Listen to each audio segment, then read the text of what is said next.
Que bom, que bom.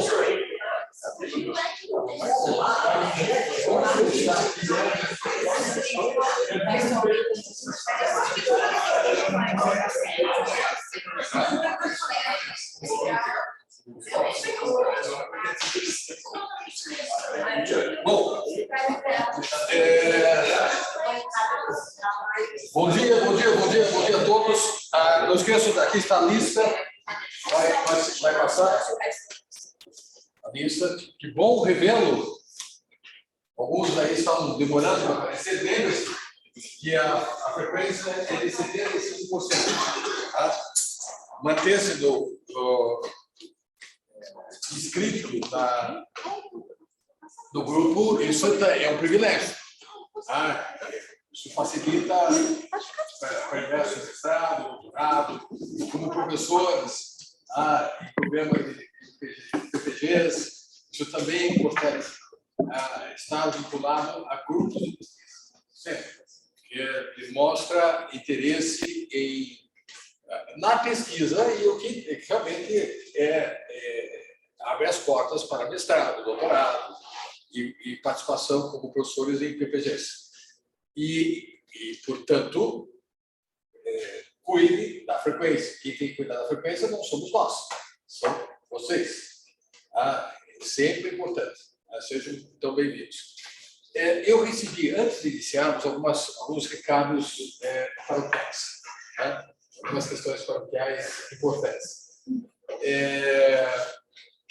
Eu recebi essa semana, nós vamos ter, está planejado o Universitas, lá no mês de outubro, e nós vamos fazer o nosso pequeno congresso de 24 anos do NEAD.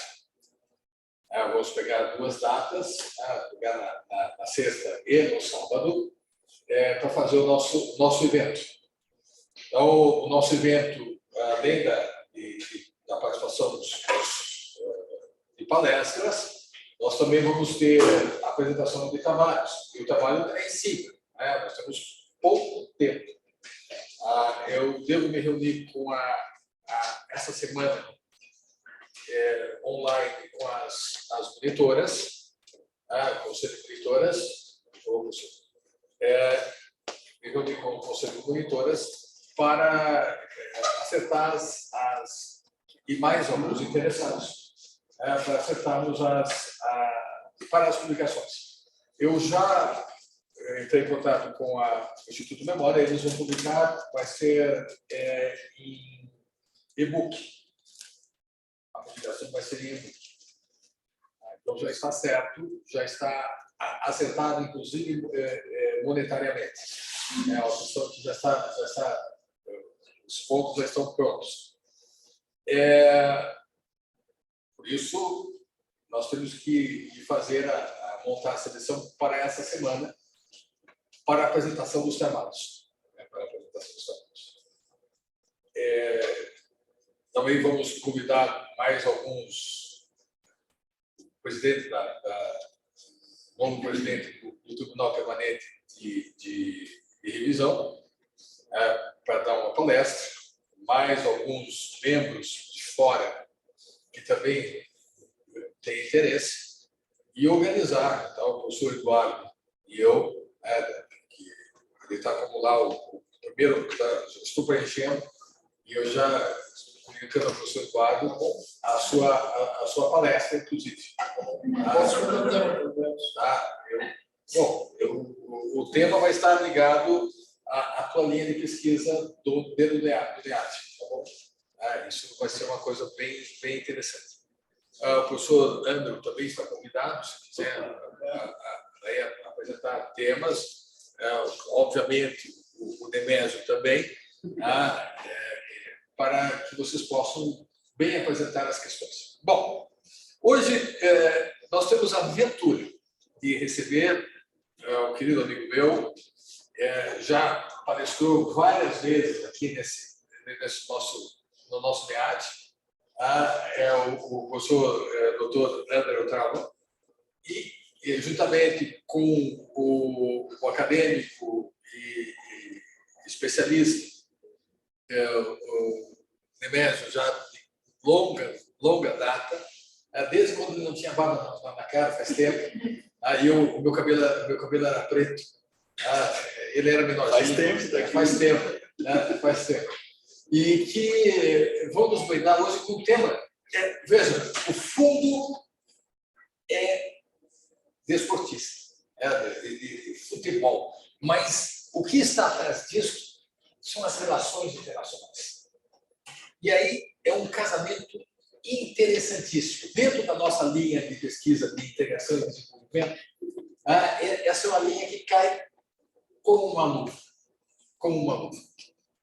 Então, é com uma satisfação enorme que eu apresento a vocês, para quem não conhece, o professor Dr. Otrava. Professor, seja bem-vindo. Muito obrigado. Creio que é uma satisfação imensa recebê-lo. Muito obrigado. Professor, a palavra é sua. Bom, minha pergunta é em relação à câmera. Tem que ficar aqui para todo mundo, quem está em casa, me ver, é isso? Sim. Não tem importância, pode andar sem problema. É porque eu sou meio serelepe, não consigo preparar. Não tem importância. O privilégio nós que estamos assistindo ali, aqui é a exceção que está assistindo. E quem já foi meu aluno sabe que eu gosto de estar massacrado no lugar. Então vamos lá. Por favor, pode começar. Pessoal, então, bom dia a todos e a todas. Eu vou falar sobre geopolítica e sports washing, né, no caso do Catar. E apesar, né, da Copa do Mundo já ter passado e tudo isso, esse é um processo que continua em andamento, né?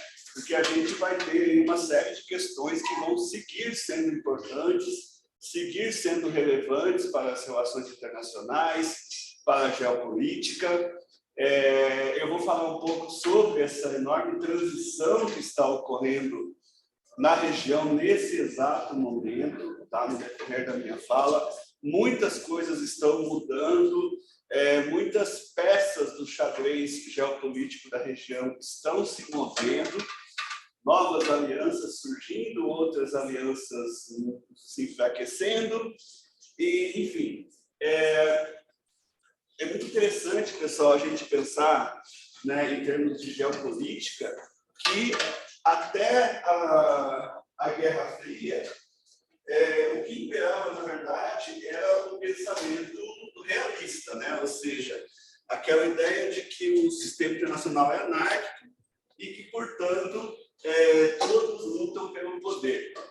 Tá, mas como ficavam aqueles estados que não tinham condições de serem superpotências, né?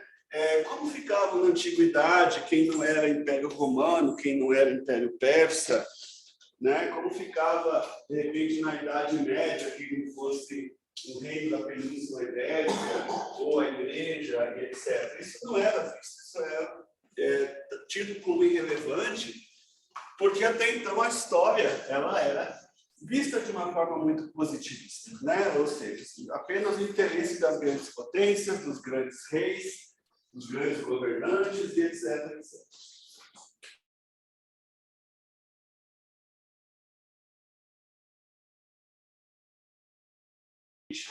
Que é o Kenneth Waltz, tá? Então, o Kenneth Waltz, que eu usei bastante no meu mestrado e no meu doutorado, ele vai ser o pensador que vai começar a analisar qual que é o país das potências, qual que é a posição das potências médias e das potências pequenas nesse contexto de Estados Unidos versus União Soviética, tá? No meu mestrado e doutorado, eu tratei basicamente da política externa do regime militar frente à crise do petróleo. No meu mestrado, eu falei sobre a crise de 73, e no meu doutorado sobre a crise de 79. Tá? Então, assim, eu sempre analisava a posição do Brasil, como que o Brasil se movimentava dentro desse quadro, onde, evidentemente, ele não era uma potência, mas ele tinha que buscar os seus interesses. Pois bem, então, a chamada teoria neorrealista do Kenneth Waltz, ela vai colocar que você tinha basicamente duas opções durante a Guerra Fria. Ou você se colocava sob o que a gente chama nas regras de guarda-chuva, sobre o guarda-chuva norte-americano, ou sobre o guarda-chuva soviético, enfim, da proteção desses países, e aceitava se subordinar a esses países, ou havia uma segunda opção, que era o movimento dos não-alinhados. Tá? Então, o MNA foi um movimento que surge ali nos anos 50, 60, basicamente formado pelos países recém-independentes, as ex-colônias da África, as ex-colônias asiáticas e tudo isso. E o Kenneth Waltz começa a estudar como se movimentam esses países, como eles buscam os seus interesses dentro das suas possibilidades, evidentemente. Né? E aqui o Oriente Médio vai entrar nessa questão. Né? Como se sobressair com todas as suas limitações? Né? Qual que vai ser a questão aqui? Evidentemente, pessoal, o Oriente Médio ele terá uma importância geopolítica muito grande durante todo o século XX, a partir do surgimento da indústria automobilística, né? Quando o petróleo vai se tornar essa grande commodity muito, muito importante, relevante, etc. E tal.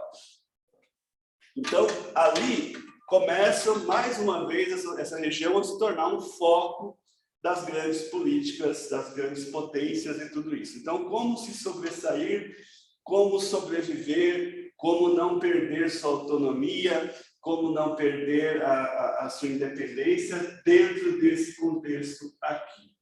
Eu coloco, né, que no Golfo os países eram relativamente independentes, tá?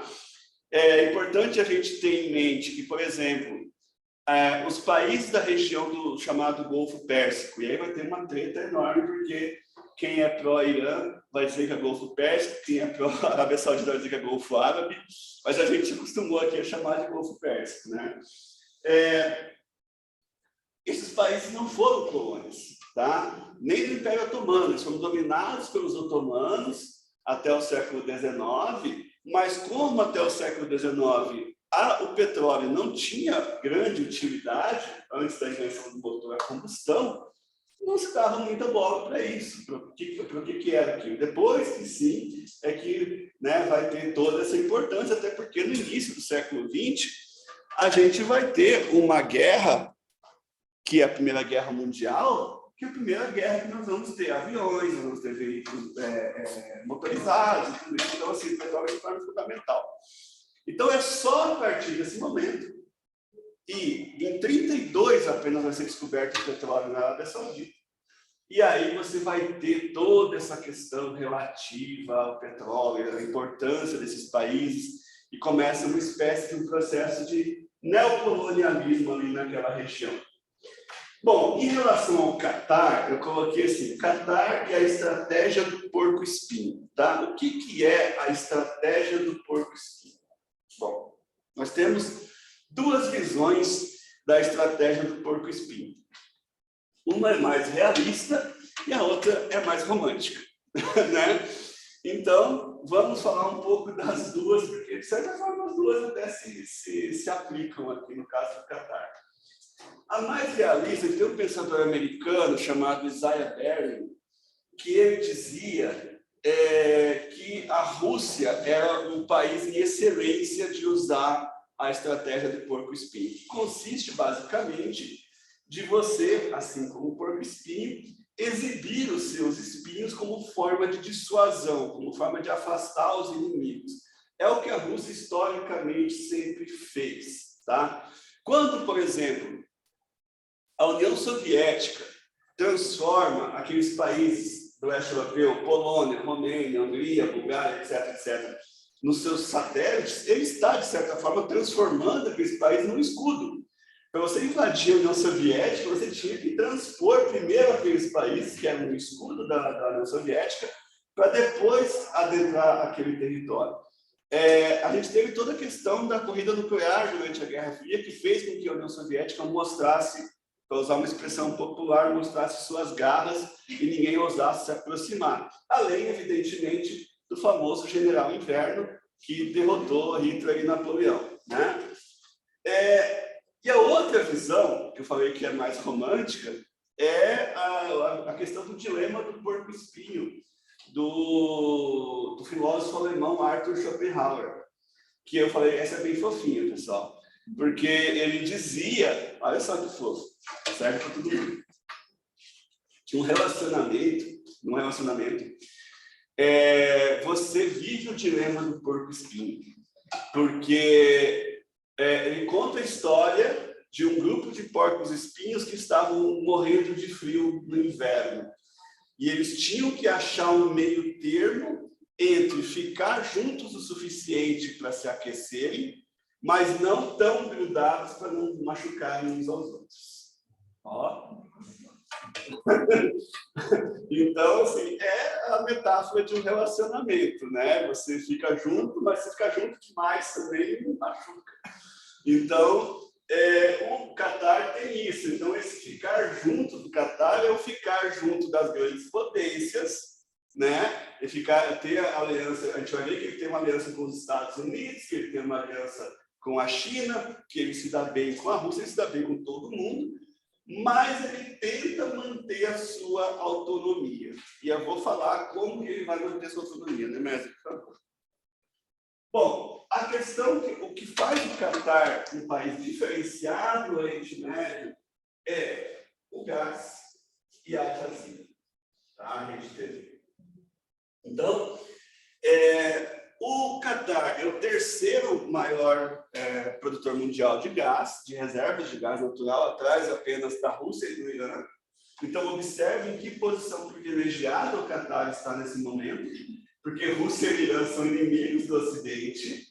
O Ocidente justamente quer diminuir essa dependência do gás russo e está lá o Catar, né, disponível, digamos assim. Então, a família real Catar está vendo aí uma oportunidade, né, de começar a ser um grande fornecedor de gás natural para o Ocidente.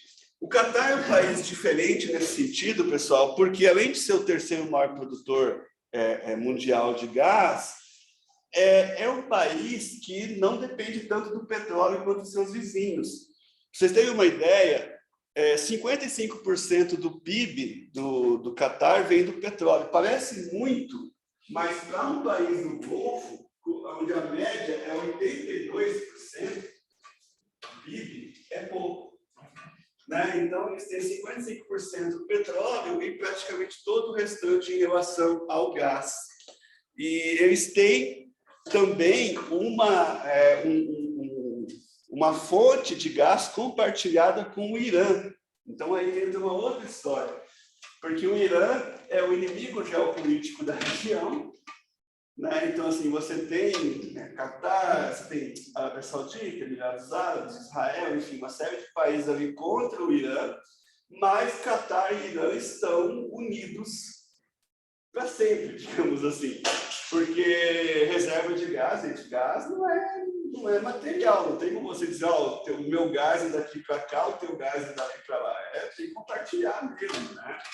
Então, eles estão desde a reserva conjunta com o Irã, então o Catar vai se movendo nesse sentido aqui, tá? Então, eles têm o controle do fluxo, eles dependem, às vezes, de ajudas para a produção, tá? Inclusive, o governo do Catar tem um contrato com a Exxon, tá? Para a construção de um grande terminal de gás natural no Texas, para 2024, tá? Além disso, eles têm navios capazes de transportar 20 mil metros cúbicos de gás e tem também um outro grande terminal no Azerbaijão, tá?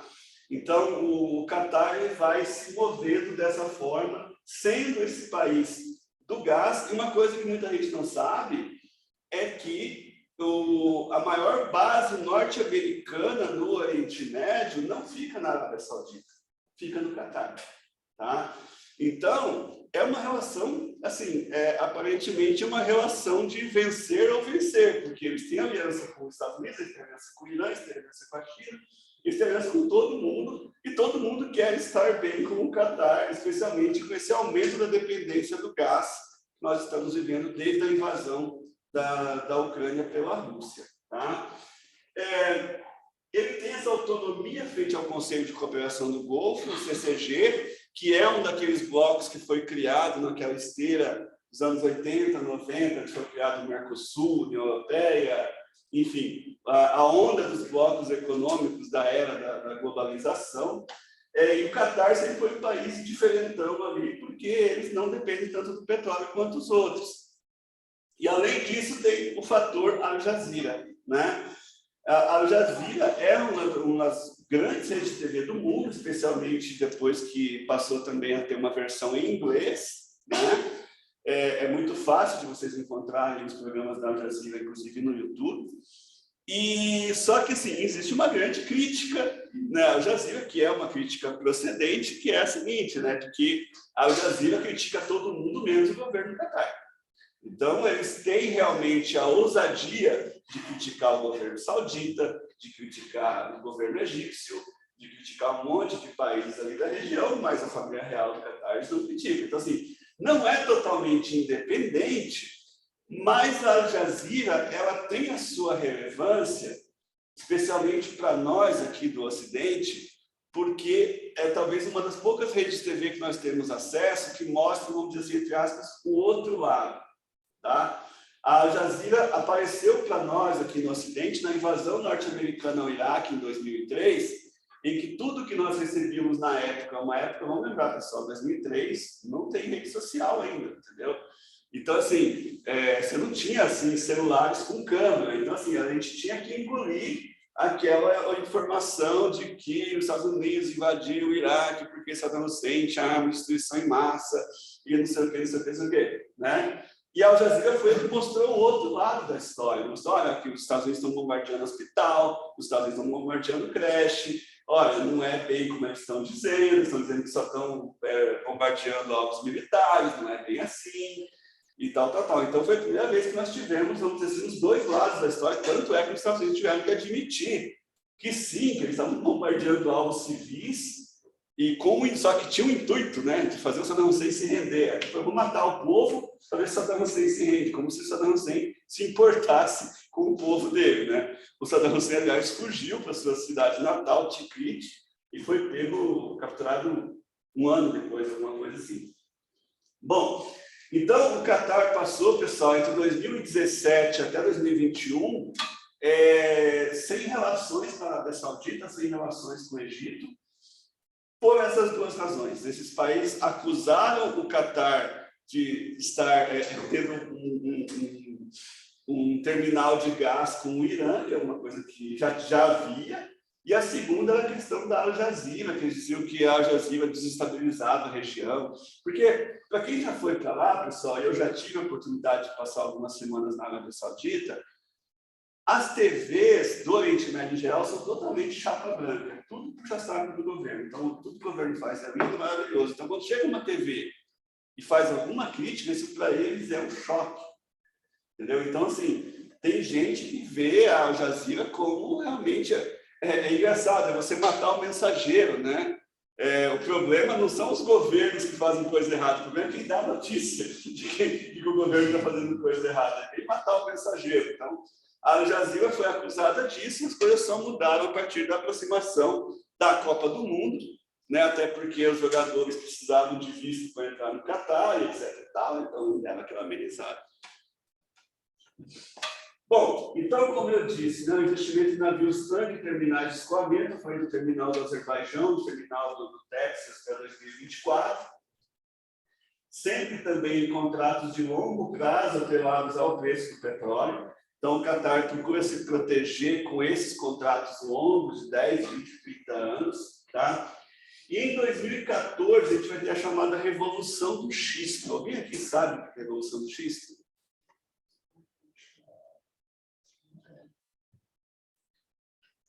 Caterine? Vai, continua. Não, eu ia perguntar primeiro para os alunos. Pô. Você sabe. Não sei, qual seria? Qual que é? Não, foi o que é colocado na Constituição Americana. Isso. Que os americanos começaram a extrair o petróleo, o óleo, do xisto. Os Estados Unidos têm a maior reserva de xisto do planeta. Tá? Só que tem um problema, que não estava muito aí. O que sobra da exploração do xisto é altamente poluente. Mas os Estados Unidos, em razão da questão do preço do petróleo, da dependência que estavam dos outros países, eles resolveram investir na questão do xisto. Isso teve algumas consequências. Então, evidentemente, os países produtores de petróleo não ficavam muito felizes em perder o seu principal cliente, que é os Estados Unidos. E a Arábia Saudita, então, unilateralmente optou por aumentar a produção de petróleo para baixar o preço do combustível e transformar, assim, a produção do xisto como algo inviável, como muito caro, e que compensaria comprar o petróleo saudita do que investir na produção do xisto. O Barack Obama tinha acabado de anunciar orgulhosamente, olha, nós não dependemos mais do petróleo dos árabes e tal. Só que aí foi aquela coisa, né, pessoal? E isso teve uma série de impactos, inclusive na nossa região aqui, né? Em 2013, falece o Hugo Chávez na Venezuela, e o Maduro, longe de mim aqui defender o Maduro, mas ele foi engolido por isso aqui. Então, quando começou a cair o preço do petróleo, a gente sabe que a Venezuela investiu tudo na questão da alta das commodities, como se as commodities fossem se manter naquele patamar dos anos 2000 para sempre, e quando despenca o preço do barril, a Venezuela despenca junto, né? Então, houve uma grande consequência. Os Estados Unidos tiveram que voltar a comprar o petróleo saudita, é exatamente isso que os sauditas queriam. Aí, já me adiantando aqui, né, a gente vai ter uma queda no preço durante a pandemia. Claro. E isso teve reflexo aqui em São Mateus do Sul, com o fechamento da usina de xisto. Essa é a consequência, porque a exploração, o custo de produção, para você tirar óleo de pedra, né, que é a questão do xisto bituminose, é mais caro do que a produção das coisas que o preço do barril. E o preço do barril despencou. Eu também sou uma vítima dessa questão. Eu investi em commodities e apostava na alta do petróleo, foi um desastre. Realmente, o preço do petróleo caiu ao preço pré-primeira crise do petróleo. Ele baixou de $14. A grande crise, que é a crise de 73, que estava 0,86 o preço do barril, e foi para $14, na nossa essa queda, o preço baixou, despencou, foi algo assustador. E nós aqui sofremos as consequências. A região de São Mateus do Sul, ela fechou a fábrica, a produção de xisto. E se eu não me engano, me corrija se eu estiver errado, mas ali em 2006, 2007 e tal, antes o barril estava $34, não estava? Não, chegou a 140. 140. Chegou a 140. Por isso estava caro. Mas para os países produtores foi uma maravilha, né? Era algo impressionante. Como jorrava dinheiro, os petrodólares. Por que o Putin conseguiu reestruturar toda as forças armadas dele? Com o preço do petróleo e do gás. Uhum. Exatamente. Veja, o que o professor está falando, ele é um aspecto importante, porque o direito é só um instrumento. Ele está falando uma coisa que está acima, não que seja mais importante que o direito, porque o direito é um instrumento que ele está, mesmo o direito internacional, ele está falando das relações internacionais. São decisões políticas, do qual o direito é só uma instrumentalização. Por isso, são questões altamente relevantes. Nós nos situarmos no mundo, é o que se espera do nosso meado, que ele possa se situar no mundo. Professor, por favor. Então, vai ter a queda do preço, né, com a pandemia, que vai afetar praticamente não, com certeza todo o mundo, né? E durante esse período também a gente percebe que há um aumento nessas discordâncias entre os países da região, que se tornam cada vez mais competitivos entre si. E isso tem a ver com uma decisão de política externa norte-americana, tá? Por quê? Porque a partir do momento em que os Estados Unidos se retiram do Iraque em 2010, o Barack Obama ele vai anunciar o chamado desengajamento do Oriente Médio, tá? E isso vai ser reafirmado em 2015, que ele vai dizer, olha, nossa prioridade política externa daqui por diante vai ser a Ásia, vai ser o Mar da China, aquela questão de Taiwan e tudo isso. Essa é a nossa prioridade daqui por diante e não mais o Oriente Médio. E aí, pessoal, o que acontece? Né? Aquela famoso ditado, né? Quando o gato sai, os ratos fazem a festa, né? Porque a Rússia começa a se aproximar do Irã. A gente viu recentemente a China mediando um acordo de paz entre a Arábia Saudita e Irã. Então, essa retirada dos Estados Unidos da região, retirada gradual, né? Não estou falando que eles se retiraram totalmente, mas esse gradual desengajamento está fazendo com que outras potências se aproximem, porque nas relações internacionais não existe vácuo de poder. Todo vácuo vai ser ocupado quase que imediatamente. Então, estamos vendo outros países se aproximando. Bom, a gente vai ter, no caso, né, ano passado, a invasão da Ucrânia pela Rússia. Como eu já disse para vocês, o Catar passa a ser visto como uma grande alternativa nesse sentido, tá? Passa a ser visto como um país que pode fornecer o gás que o Ocidente precisa, porque, na verdade, isso não é uma coisa nova. Eu acho importante lembrar para vocês que todo aquele apoio que o Ocidente deu à chamada Primavera Árabe na Síria, com o intuito de derrubar Bashar al-Assad, não sei o quê, gente, não é por causa dos direitos humanos, não é porque o pessoal está preocupado com o povo da Síria. Era basicamente porque a Síria é um aliado da Rússia na região. O único porto que a Rússia mantém fora do seu território fica na Síria. E já havia, desde a anexação da Crimeia pela Rússia em 2014, uma ideia de tentar diminuir a dependência do gás russo. Porque o próprio Putin, quando ele começa a sofrer as sanções, ele vai dizer, olha, vocês vão morrer de frio no próximo inverno, então. Se vocês começarem a me encher de sanções, eu vou fechar a torneirinha do gás para os seus aquecedores, e vocês vão morrer de frio na Europa. Né? Então, vamos buscar alternativas. E aí, pessoal, o que acontece? Por que estava todo mundo contra o Assad? Porque havia um plano de construir um gasoduto que viria do Iraque, que estava sob órbita americana, passaria por Damasco, e desembocaria no Mediterrâneo e chegaria até a Europa. Então, por isso, derrubar o Assad era o último obstáculo para impedir a construção desse gasoduto e diminuir a dependência do gás russo. Tá? Então, essa coisa de diminuir a dependência do gás russo não começou com a invasão da Ucrânia, ela já vem basicamente desde a anexação da Crimeia. Bom, o Catar vai ter uma relação de acomodação com os Estados Unidos, a parceria com a Exxon, que eu já falei para vocês aqui. E em termos políticos, o Catar começa a investir muito na construção civil no Líbano. O Líbano é um país que já há muito tempo tem seríssimos problemas de infraestrutura. Não sei se vocês sabem, faz anos que o Líbano passa por um racionamento de energia. Todos os dias acaba a luz no Líbano durante 2, 4, 6 horas. Estradas que ainda não foram reconstruídas da bombardeio de 2006, prédios que ainda não foram reconstruídos.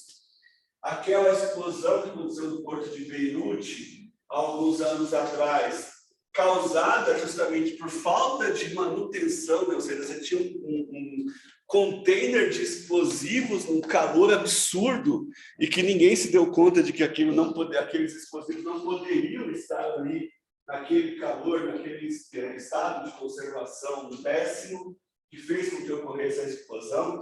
É claro que na época houve uma série de teorias da conspiração, foi Israel, não sei o que, não foi Israel, pessoal, foi a própria negligência do governo libanês que fez com que aquilo acontecesse. Então, eles se aproximam de Beirute, tá? É importante vocês saberem que o Líbano é um país meio que, por sua importância política na região, ele é muito disputado pelos países, entendeu? A Arábia Saudita patrocinava o governo do Rafik Hariri, que foi morto em 2005 num carro-bomba a mando do Bashar al-Assad, porque o Rafik Hariri era pró-Arábia Saudita, o Catar é pró-Irã, então é, portanto, também pró-Hezbollah. Então, assim, o coitado do Líbano é um peão desse jogo ali, em que eles disputam a hegemonia sobre o Líbano. E também eles começam a apoiar o Hamas, né, que é o grupo que governa a faixa de Gaza. O Catar teve, durante a pandemia, um papel muito importante, não sei se vocês se lembram, né, mas em plena pandemia houve um conflito entre Israel e o Hamas, né, e pela primeira vez nós tivemos conflitos entre Israel e os árabes israelenses que vivem em Israel, e quem mediou o acordo foi o Catar. Quem chegou para o Hamas e falou, olha, acho melhor a gente parar por aqui, foi o Catar, e mediante um aumento na mesada que eles dão para o Hamas frequentemente. A gente vai pagar mais para vocês pararem de ter essa questão. Então, o Catar acaba tendo uma relação boa com Israel e com o Hamas. Então, veja como o Catar é esse país que consegue ter boas relações com todo mundo. Pode passar, por favor.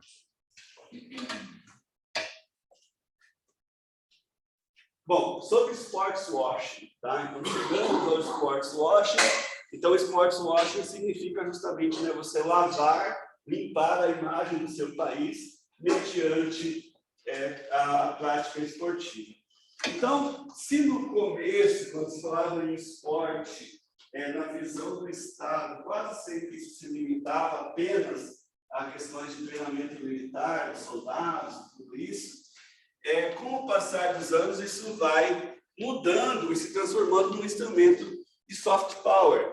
Então, para quem não sabe, de forma bastante resumida, né, nas RIs, a gente tem o conceito de hard power e soft power, do Joseph Lee, e que o hard power seria assim, o poder duro, o poder militar, o poder econômico, o poder de coerção, o poder de impor sanções, enquanto o soft power vem mais uma questão cultural, vem mais uma questão do poder suave, né? O poder de você persuadir, o poder de você convencer as pessoas a gostarem de você, não apenas pela força. Então, você tem N exemplos de países que a gente vê como simpáticos, sei lá, a França, por causa da sua sofisticação cultural, da sua culinária, dos seus museus, não sei o quê. Os Estados Unidos, para quem gosta de Disney, McDonald's e etc. Enfim, existe uma questão, né, de você convencer o país a te ver como um país bastante simpático, né? E o esporte sempre foi usado dessa forma. Durante a Guerra Fria, a gente viu nas Olimpíadas, a União Soviética, Cuba, China, os países assim, disparando no número de medalhas e tal, vendendo então aquela coisa do esporte, do estilo de vida saudável e tudo isso. Então isso foi bastante comum e historicamente também, pessoal, não só nos tempos de pão e circo de Roma, mas também nos tempos mais recentes. A ideia é de mostrar uma boa imagem do país mediante a promoção do evento esportivo, tá? Então, nem vou retroceder muito na história, eu vou falar um pouco das Olimpíadas de Berlim, em 1936, já sob o governo de Adolf Hitler, em que você vai ter uma Olimpíadas, vai ser construído o Estádio Olímpico de Berlim, que era uma coisa, um monumento grandiosíssimo. Vai ser feito um filme chamado Triunfo da Vontade, que é, assim, deixando claro, pessoal, em termos técnicos, ele é fantástico. A filmagem, as tomadas que a diretora fez e tudo, ela conseguiu passar aquela imagem, né? Sempre filmando o Hitler de baixo para cima, para que ele até parecesse mais alto do que ele realmente era. Aí cortava para a multidão em êxtase quando ele fazia os seus discursos, e tudo aquilo com o intuito de demonstrar a superioridade da raça ariana. Esse é o grande objetivo das Olimpíadas de Berlim, e mostrar, entre outras coisas, que a Alemanha estava recuperada, né? Porque a Alemanha sofreu muito no pós-Primeira Guerra, a Alemanha perdeu território, perdeu população, sofreu um impacto absurdo, e a Alemanha ela passa a se reerguer economicamente, né, a partir do momento que eles começam o Hitler faz algumas parcerias com grandes empresas alemãs, como a Volkswagen, como a Siemens, como a BASF, como a Bayer, etc., e começa a gerar empregos e reerguer a economia tudo aquilo. Então, era meio que um cartão de visitas dessa nova Alemanha que estava surgindo, tá?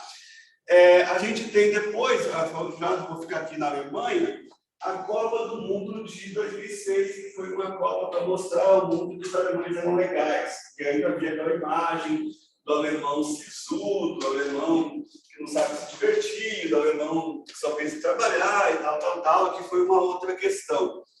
Copa do Mundo da Argentina, a Copa do Mundo da ditadura, a Copa do Mundo de 78, né, que foi mostrada como uma maneira de mostrar o trocadilho que o governo argentino fez é ridículo, mas era mais ou menos assim. Porque, evidentemente, por razões óbvias, se acusava o governo argentino de violações de direitos humanos, né? Então, direitos humanos. E o slogan era: nosotros somos derechos e somos humanos. Nossa, eu esqueci de tiozão, né? Nós somos direitos e somos humanos.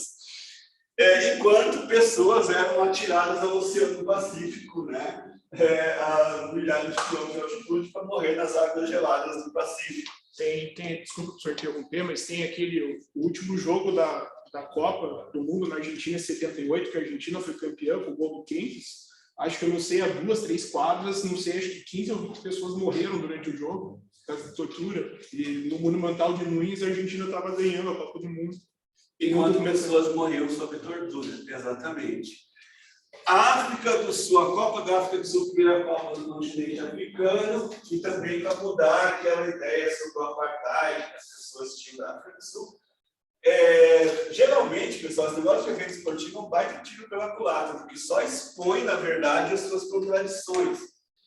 Eu não acho, a imagem da Alemanha, beleza, mas eu não acho que a imagem da África do Sul melhorou depois da Copa, porque, na verdade, quando um país está sob esse escrutínio mundial, está todo mundo ali olhando aquele país com uma lupa, você percebe que, na verdade, não adianta você terminar, entre aspas, com o racismo, com uma canetada, que o racismo não vai acabar só porque você decretou isso por lei, né? A África do Sul ainda tem seríssimos problemas de desigualdade social e étnica e etc. E que, na verdade, pelas notícias que chegam, só tem piorado, não tem melhorado.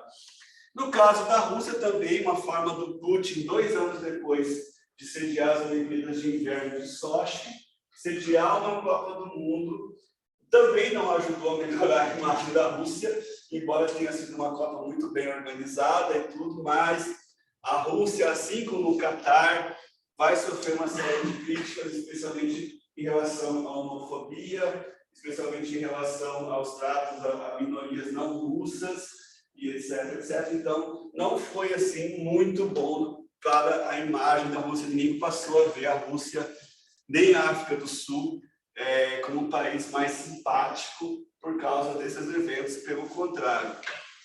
Em relação às Olimpíadas, né, eu já falei da de Berlim. Barcelona é um caso de sucesso, um dos poucos. É difícil a gente pensar nisso hoje, mas houve uma época em que a Espanha não era assim vista como, nossa, um baita destino turístico, um país próspero e tal, porque ainda vinha um pouco aquela imagem dos anos 80, do franquismo. Espanha e Portugal ficaram muito atrasados em relação, muito isolados em relação ao resto da Europa.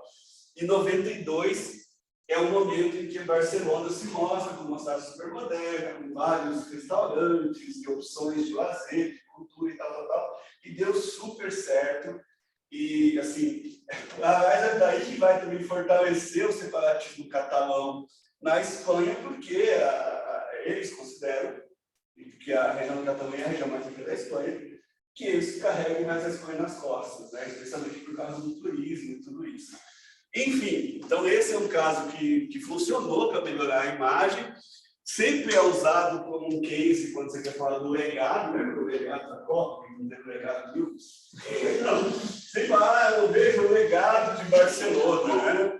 O Barcelona teve o legado, mas aqui a gente não teve. Acho que tem obra da Copa que não está pronta até hoje, 2026. Pequim também foi muito mais uma questão de mostrar como os chineses são organizados e conseguem fazer o evento que ninguém duvida, do que realmente, nossa, que uma China é um país simpaticão, né? Então, não foi uma coisa que mudou muito mais, enfim. Eu lembro que até houve, na época, algumas tentativas de boicote à China, mas vocês sabem que boicotar a China é praticamente impossível, né? De hoje, então, não funcionou muito. E aqui eu falo, né, de duas figuras aqui, uma da Europa, uma da América do Sul, eu escolhi de propósito, o Silvio Berlusconi, ex-presidente italiano, que era dono do Milan, né, e que ele usou, então, essa coisa de dono de time de futebol para se tornar popular. Isso é muito claro, muita gente usa isso para se lançar politicamente, né, como trampolim político. Silvio Berlusconi vai fazer isso com o Milan, e o Maurício Macri, ex-presidente da Argentina, ex-presidente do Boca Juniors, também o time mais popular da Argentina, que também vai usar isso como um trampolim político, tal, vai ser bem sucedido no sentido de se eleger primeiro prefeito de Buenos Aires e depois prefeito da Argentina, embora o seu governo não tenha sido nenhum sucesso de público e crítica. Bom, como esses países estão tentando sair daquela coisa, estou voltando agora lá no começo da minha fala, sair daquela coisa de estar sob o guarda-chuva dos Estados Unidos e tal, eles começam a falar, nós temos que ser mais do que o país produtor de gás, nós temos que ser mais do que o país produtor de petróleo, nós temos que ter um pouco mais de soft power também. E daí é que vem a ideia de investir em esporte e de investir fora da região, por favor. Tá, então aí vem a questão do nation branding, né, que a gente chama também de marca país. Então, por exemplo, pessoal, a Arábia Saudita. A Arábia Saudita é um país que tem uma péssima imagem internacional, né, em relação a direitos das mulheres, em relação a direitos humanos em geral e tudo isso. A Arábia Saudita começou a investir em torneio de golfe, que é uma coisa que a gente aqui não dá a menor bola, mas enfim, tem seu público. Fórmula E, né, e é muito bizarro, porque é um dos maiores mundiais de petróleo, investindo em corrida de carro elétrico, ó, ecologicamente correto, né, para mudar essa sua imagem e tal. Você vai ter torneio de tênis, e desde 2021 existe o grande prêmio de Fórmula 1 na Arábia Saudita. Tá? Então, a gente vê a Arábia Saudita tentando mudar isso, e isso vem também dentro de um projeto do governo saudita chamado Projeto 2030. Tá? Esse projeto foi criado pelo Mohammed bin Salman, que é o príncipe herdeiro do trono saudita, e ele consiste em que até 2030 a Arábia Saudita diminua a sua dependência do petróleo. Tá? Então, a ideia é fazer como Dubai, né? Diversificar a sua economia, investir em turismo e outras áreas. Os Emirados Árabes Unidos têm investido muito na indústria farmacêutica também, para tentar diminuir sua dependência do petróleo. E aí, junto com isso, vem também a ideia de transformar, e todos esses países vão ter isso, se transformar em hubs de investimento. Tá? Então, a ideia também é atrair investidores estrangeiros, com bolsa e etc. e tal. Bom, então é um grande investimento em infraestrutura, porque dinheiro não falta nesses países.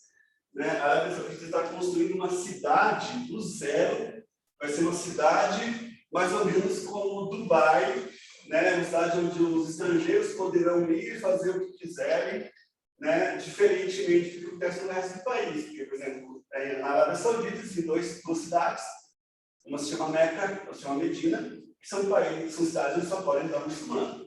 Tem uma série de regras muito rígidas e tal. O restante do país também é rígido, mas não tanto quanto essas duas. Então, eles querem transformar uma cidade onde você vai poder andar sem véu, onde você vai poder, enfim, patinar. Eu falo patinar porque eu tenho uma ex-aluna que ela se auto-intitula Blue Patinadora, porque foi aluna do Ricardo também, a Bruna Manes. Ela é comissária de voo da Emirates, já faz alguns anos, ela vive em Dubai, só que ela vive na área dos gringos, né? Então ela já tira foto de biquíni, ela sai de patins e não sei o que, não sei o que. Ela pessoal já deve fazer mais ou menos isso também, tipo, uma área, um grande condomínio fechado para estrangeiros e tal, não sei o que. Bom, outra coisa que eu acho importante nesse negócio do esporte como questão de saúde pública, pessoal, é que o Golfo é uma das regiões do mundo com maior índice de obesidade, tá? E isso se deve muito ao fato do calor. Em certas épocas do ano, por exemplo, nos Emirados Árabes, faz 55 graus. Então, assim, você incentivar uma pessoa a sair na rua com 55 graus é muito difícil. Então, as pessoas, para ir na esquina, elas vão de carro, tá? Ninguém vai sair a pé, entendeu? E existe também não existe uma cultura realmente desses países de ir em academia, como existe no Brasil. Existe muito essa coisa de você é malhado, tudo ao corpo, coisa do tipo. Tipo assim, eu sou gordo, eu sou rico, entendeu? Então, se eu sou gordo, é porque tem comida, bastante comida, e isso faz de mim uma pessoa bem-sucedida. Só que, como sempre, evidentemente que essa questão da obesidade gera gasto na saúde. Então, você vai ter problemas cardíacos, problemas de pressão, muita gente começa a onerar a questão da saúde desses países. Então, não é só uma questão de, nossa, o príncipe do Catar está preocupado com o seu povo, né? Não, na verdade, é a epidemia de obesidade que está sobrecarregando o setor da saúde desses países, tá? Então, começa também uma coisa de incentivo nessa questão aqui. E aí eu vou só tangenciar um pouco, né, talvez se o Nemésio quiser falar depois, a questão dos temas polêmicos em torno do Mundial. Porque eu dei várias entrevistas durante a Copa do Mundo para vários veículos, assim, sempre se martelavam aquela questão, homofobia no Catar e tal.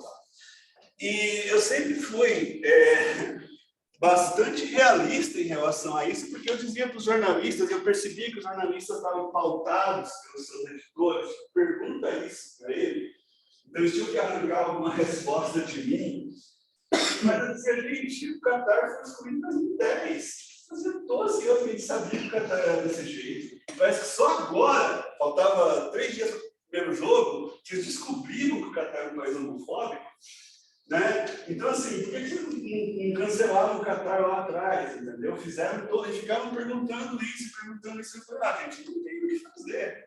O Catar é o dono da festa, eles estão bancando a festa. Né? Eles, inclusive, impuseram a proibição da cerveja.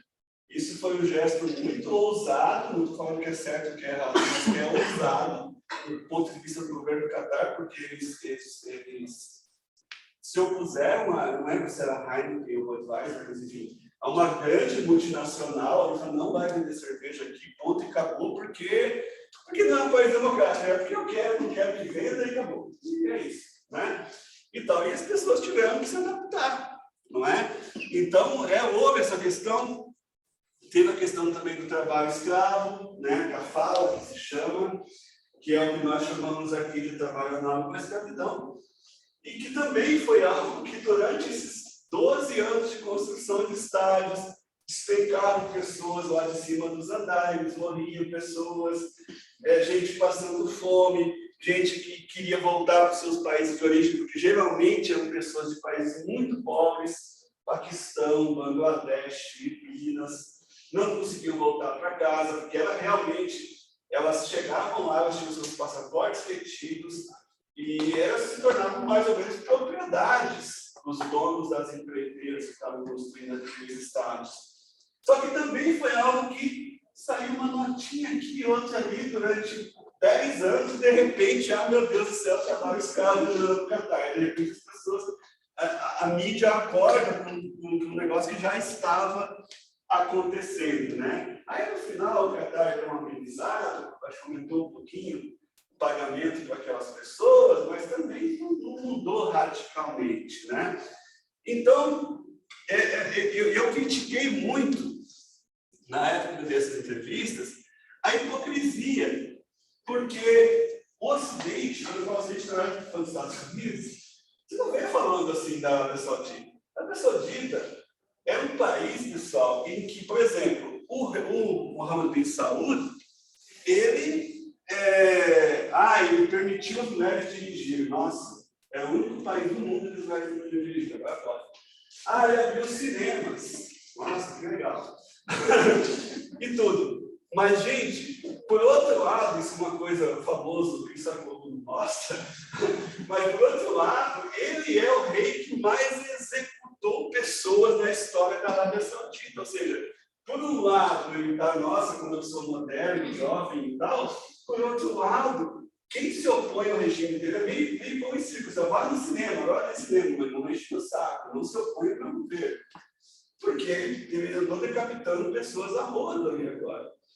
E fora a questão do famoso jornalista turco, Khashoggi, que foi esquartejado, desculpa, jornalista saudita esquartejado na embaixada turca. Só que você não vê esse nível de criticismo à Arábia Saudita, você vê muito o Irã, mas o Irã é muito diferente desses países, não é? Né? Parece que o Irã é muito diferente, o Catar e tal, e não é bem assim que acontece, por favor.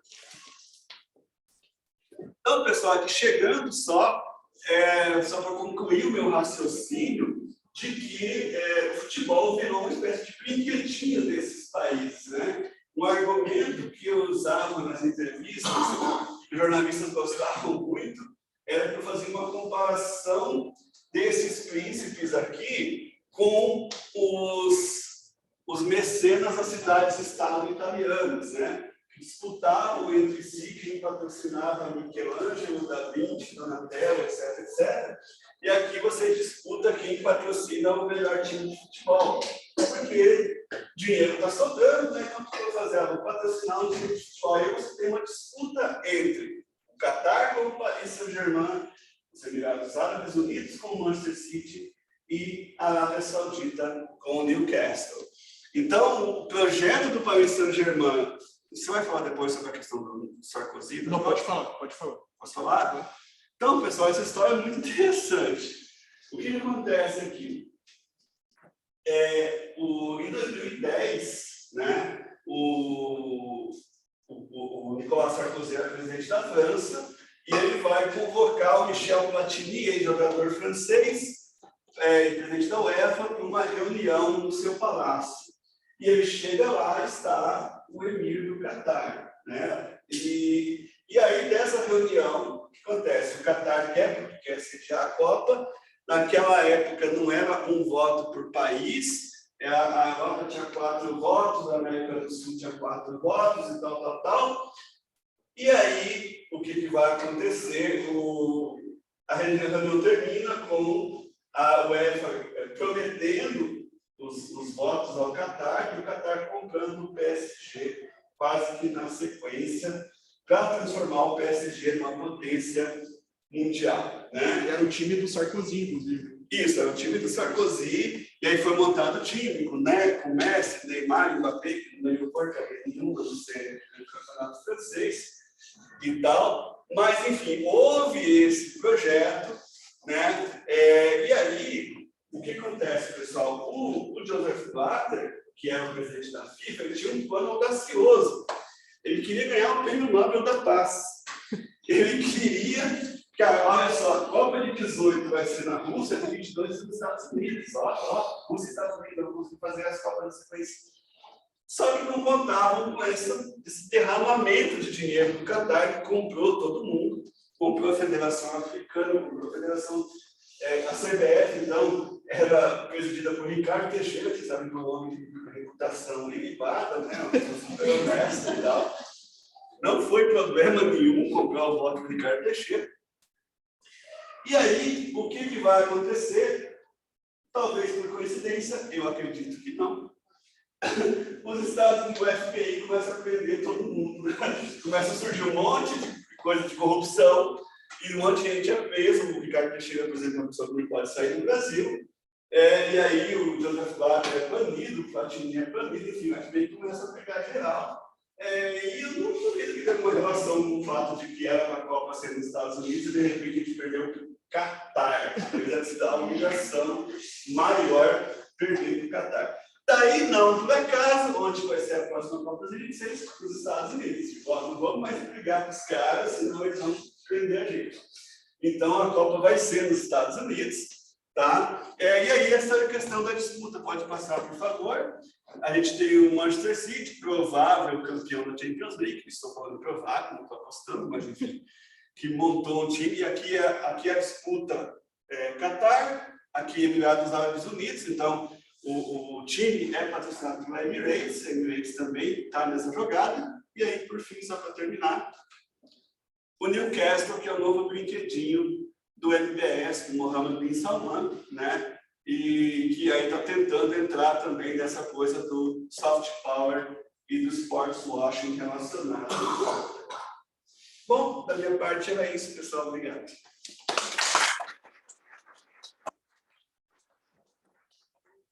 Vão ser feitas, tá? As coisas, mas por favor, posso ir? Por favor. É muito dinheiro, né? Muito dinheiro. Muito dinheiro. O PSG foi vendido por 600 milhões de euros. Bom, mas nós vamos vender o nosso Vitor Roque por 45 milhões de euros. Claro que não vai dar certo, né? Tanto dinheiro assim. Já está indo, o do deles já está indo. Já baixei. Não. Está já no próprio texto. Abra lá. O Chrome. Já está aí. Não, já tem a minha conta, mas não precisa ver isso aí. Não, já volto.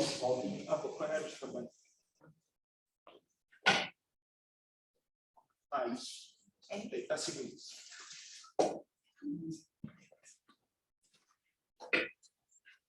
Bom dia, pessoal. Para me apresentar um pouco, acho que muitas vocês não me conhecem, mas eu sou bacharel em Relações Internacionais, eu fui aluno do professor Carta, fui orientando do professor Andrew, que foi praticamente meu mentor durante a graduação, me fez me apaixonar por Oriente Médio, sou especialista em História Contemporânea e MBA aqui pela PUC, tentei no Itamaraty 2 vezes, mas como vocês viram, não deu certo. E aproveitando, já pode pular o slide.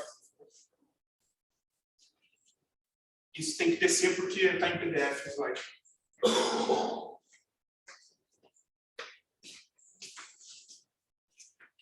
Bom, dando sequência à apresentação do Andrew, principalmente dentro desse conceito de você utilizar o esporte como... usar o esporte como uma ferramenta de política internacional, eu preciso citar o Azerbaijão. Quem aqui gosta muito de futebol, principalmente o futebol espanhol, se lembra da final da Champions League, em que o Atlético de Madrid perdeu para o maior rival, que é o Real Madrid, vai se lembrar dessa propaganda aqui, Azerbaijão, Land of Fire. Isso me marcou muito, tanto que quando eu comecei a fazer essa apresentação, eu me lembrei dessa propaganda, porque durante os Jogos do Atlético de Madrid eram passado essa propaganda. Venha para o Azerbaijão tomar um banho de petróleo. Sugiro que você, caso queira fazer essa aventura, que você não fume, né? Durante, porque realmente não vai dar muito certo. Mas só que isso aqui é muito interessante, porque o Azerbaijão também é uma ditadura, é uma família que está no poder do Azerbaijão durante mais de 30 anos, e lá literalmente sai petróleo da torneira. Você sabe aqueles desenhos do Buscapé que se atira no chão, jorra? O Azerbaijão é assim também. Então, eu até pesquisei na época, quando eu vi essa propaganda, que quem começou com esse tratamento, com essa, digamos assim, curiosidade, não sei como chamar isso, foi o rei Afonso da Espanha, que durante o final do século XIX, começo do século XX, importou petróleo da Venezuela para tomar banho de petróleo e tentar melhorar o seu reumatismo. Se deu certo, não sei, eu não consegui achar essa informação. Mas... Morreu afogado logo em seguida. Provavelmente. Não, ele acendeu uma vela. Então, provavelmente alguma coisa assim. Catarina, pode pular. Então, o Azerbaijão também tem um pouco essa ideologia de você trazer para si o esporte, clubes, ligas. Você investe dinheiro, você se aproxima dos países injetando dinheiro. Você não precisa estar lá propriamente, você investe dinheiro. Até a final da Liga dos Campeões, acho que 2020 ou foi 2021, eu não lembro, teve o caso desse jogador do Arsenal, o Henrique Mkhitaryan, ele é armênio, a final foi com o Azerbaijão, o final da La Liga, e como Armênia e Azerbaijão não têm relações diplomáticas, ele não pôde entrar, porque tem toda aquela questão do confronto no Nagorno-Karabakh, enfim, desde lá da União Soviética, que essa região aqui em amarelo é um governo armênio. São rebeldes, eles estão dentro do Azerbaijão. Então, por causa disso, os dois países não se entendem. Teve a questão do genocídio armênio também, que o Azerbaijão foi, assim, conivente, digamos assim. Então, tem toda essa questão. Pode... E agora... O Arsenal, para quem gosta muito de futebol inglês, vai se lembrar dessa propaganda, porque é atual, que agora o governo de Ruanda está patrocinando o Arsenal. E o mais engraçado é que nos jogos, eu não lembro quantas semanas que foi, uma das propagandas foi essa: venha para Ruanda fazer safari de gorila. Não é na África do Sul, não é na Tanzânia, não é no Quênia, é em Ruanda. Também é uma ditadura, é um país que tem desde 1994 a mesma família no governo, e eles estão tentando, só que aqui é diferente, que eles estão querendo atrair o turismo mesmo, porque em questão de commodity, de economia, os recursos naturais de Ruanda é muito escasso. Então, uma forma que eles estão vendo é talvez atrair mais essa parte do turismo para as pessoas ir lá e conhecer, fazer essa parte de cultura e etc. Pode pular, Catarina. Pula aí, Catarina. Pode pular. Não, só para mostrar para vocês, então, só para não ficar falando, mas só para mostrar um mapa do Oriente Médio, esse aqui é o Catar. A única fronteira terrestre do Catar é a Arábia Saudita. Então, ele é uma subpenínsula dentro da Península Arábica, ou Península Pérsica, depende de qual lado você gosta mais. Qual que é a estratégia deles? Como o professor já deu, eu não vou ficar me alongando muito, a ideia deles é tentar sair da órbita da Arábia Saudita e também dos Emirados Árabes Unidos. Como que você faz isso? Você vai invadir? Você vai abrir um corredor aqui até, sei lá, vai tomar o território? Não. Você começa, primeiro, se aliando com o Irã, que é outro país do lado do mar, e patrocinando, fazendo influências no mundo árabe. Como, por exemplo, não dá para ver aqui, mas... pode pular, Catarina.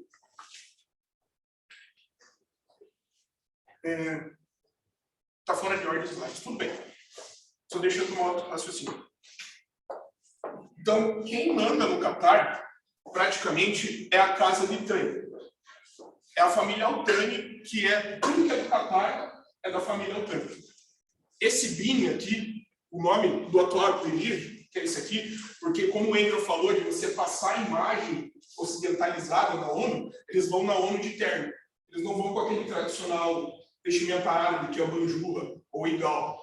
Eles vão de terno mesmo para mostrar, a gente não é mais, digamos assim, a gente é um pouco diferente, a gente é amigo do Ocidente e tudo mais. Esse BIM aqui... Esse é civilizado. Esse BIM aqui significa filho de, também filho de Hamad. É toda uma geração, é como se fosse uma monarquia. Isso é bem similar, para quem gosta mais de línguas, é igual o som do islandês, o Mac dos escoceses, McDonald's, e também o O, que é da Irlanda, filho dele. Essa seria a analogia, mais ou menos. Então, como o Andrew falou, aqui Alzheimer é autor, não é a doença, tá? Alzheimer e Dorsey, eles também têm essa visão de uma projeção internacional do Catar. Eles querem ser um grande player no Oriente Médio, eles querem ser um grande player na Ásia e também no mundo. Como que eles começaram a fazer isso? Investir em satélite, em tecnologia. Hoje, o Vale do Silício, o novo Vale do Silício é no Catar. Eles estão investindo pesado em tecnologia, muita startup, eles estão comprando startup, enfim, e a questão do sport washing, do soft power, que o Andrew explicou muito bem. Pode descer.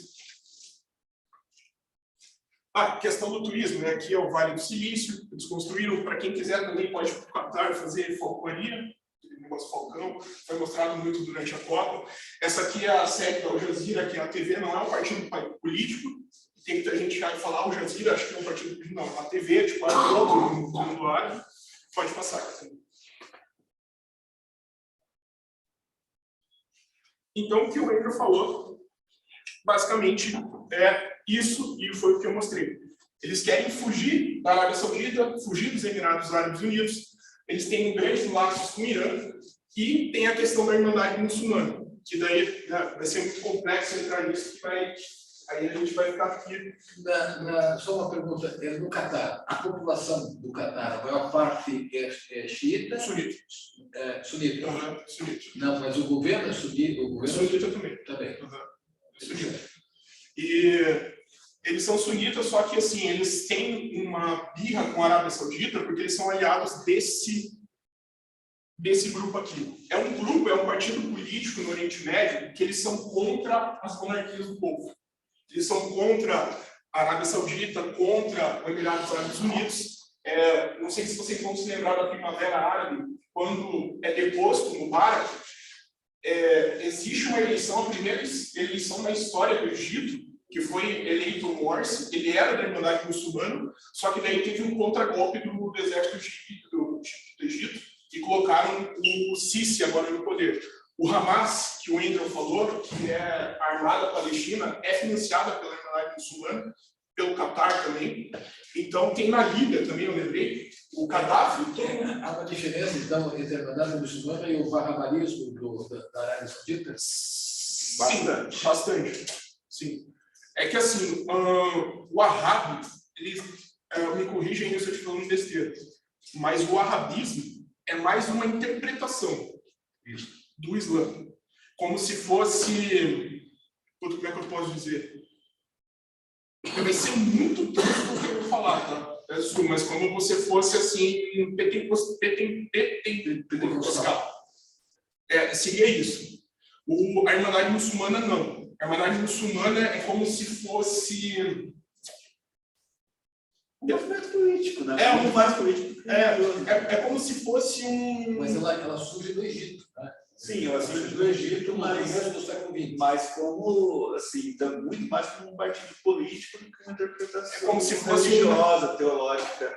Mas a ideia era como se fosse um partido que quisesse estabelecer as leis religiosas do país. É como se fosse um PT. PT, só que extremamente religioso.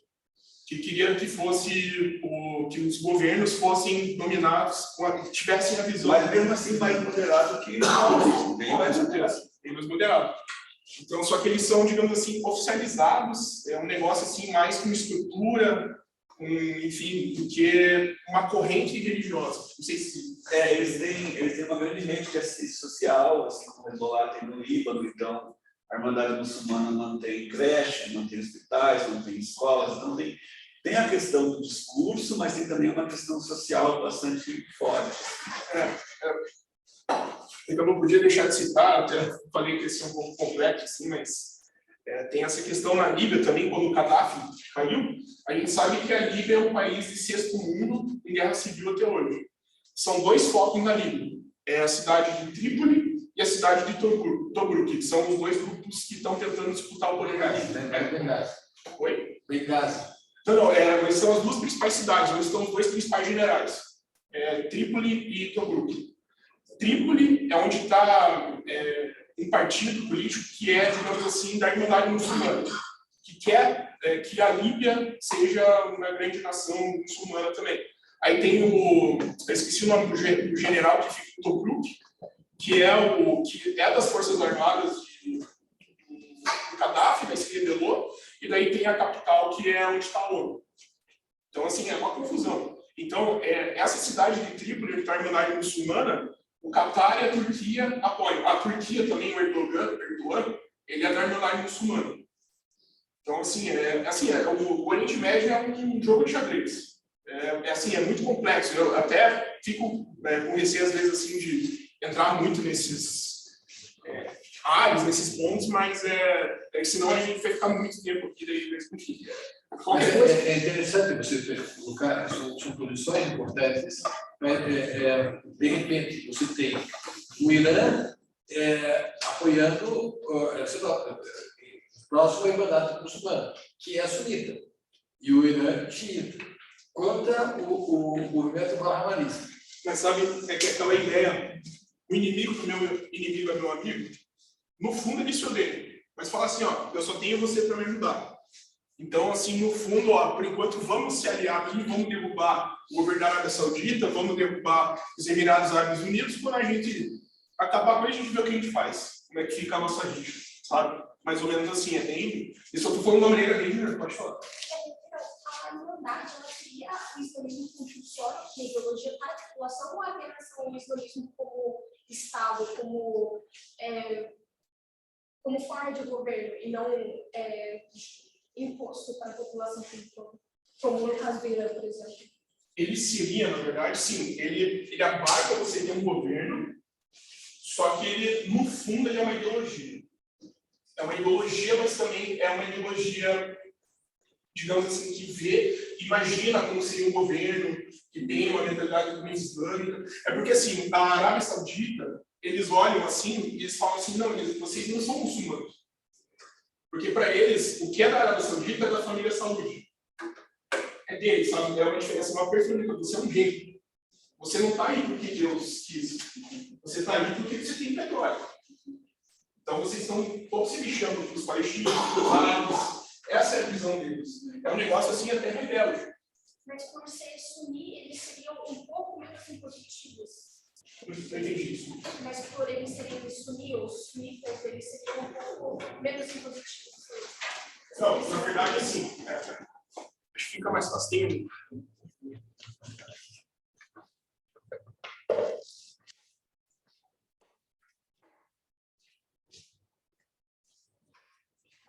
Esse aqui é o Islã, a religião, né? O profeta do Islã foi Maomé, que é Mohammed, né? Aí aqui depende do árabe, se é árabe sírio, se é árabe palestino, enfim, muda se é com um N e dois N's. Eu estou escrevendo o árabe mais clássico. Maomé, quando morreu, fica até estranho uma cruz aqui.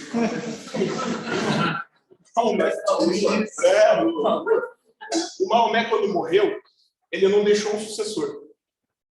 Então, os grandes anciões, assim, da época do Islã, eles se reuniram e tentavam... Isso eu estou sendo bem generalista, qualquer coisa que eu estiver falando besteira, assim, eu estou sendo bem generalista. Mas quando os anciões da época do Islã se reuniram para ver quem que seria o sucessor do Maomé.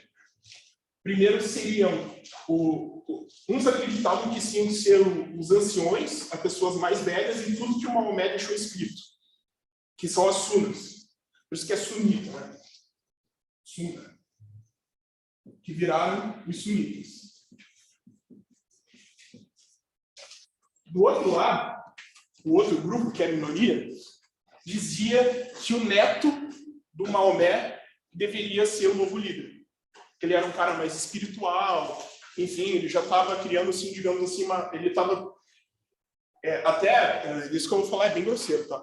Mas, no geral, todos esses contos que a gente conhece, assim, Mil e Uma Noites, essa filosofia do islamismo, é tudo persa. Os sunitas, os árabes mesmo, a maioria eles são mais chucros. Até peço desculpas se tem algum sunita aqui, mas é verdade. Eles têm essa parte mais filosófica. Então, era o Ali. Quem era seguidor do Ali, era Shi, Ali, virou Shi. Esses daqui são maioria.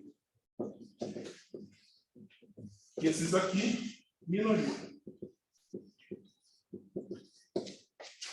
Como cada país adotou uma corrente, isso tem mais a ver com a questão da história. A gente tem que voltar até Império Otomano, enfim, mas não é interessante. Mas esse daqui é a maioria. Como é a maioria, eles têm várias escolas de interpretação, é tipo o cristianismo. Você tem católico, ortodoxo, protestante, enfim, é a mesma situação, assim, seria, sabe? Aí, dentro da Suna, as Sunas são os escritos de Maomé. Tem várias interpretações. Não, o Maomé, quando ia fazer xixi no banheiro, ele se limpava com a mão direita. Aí os outros falaram, não, mas o Omar lá disse que viu o profeta limpando com a mão esquerda. Mas o profeta... mas tem essas discussões. Aí outros falam assim, quando você vai comer uma tâmara, o profeta mordia com a mão direita. E outro falava, não, é com a mão esquerda. E fica essa discussão. Aí que entra...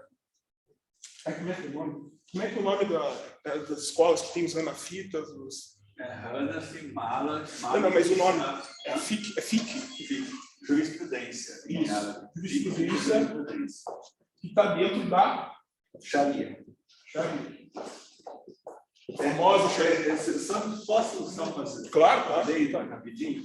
É só que eu acho que assim, a principal diferença entre os xiitas também, e demais, é o fato de que o Ali era parente do profeta, né? Ele era, na verdade, se falou neto, ele era primo. Neto vai ser o Hussein e o Hassan. Tá? Ensinando errado. Então, assim, a diferença os sunitas acham que o sucessor, é califa, né? Em árabe, poderia ser escolhido por aclamação, e os xiitas que tinham que ser sangue do sangue. Né? Que tinha que ser, ou seja, mas o Ali vai ser o quarto califa, né? Sim, mas os xiitas, os três primeiros, são os usurpadores. Né?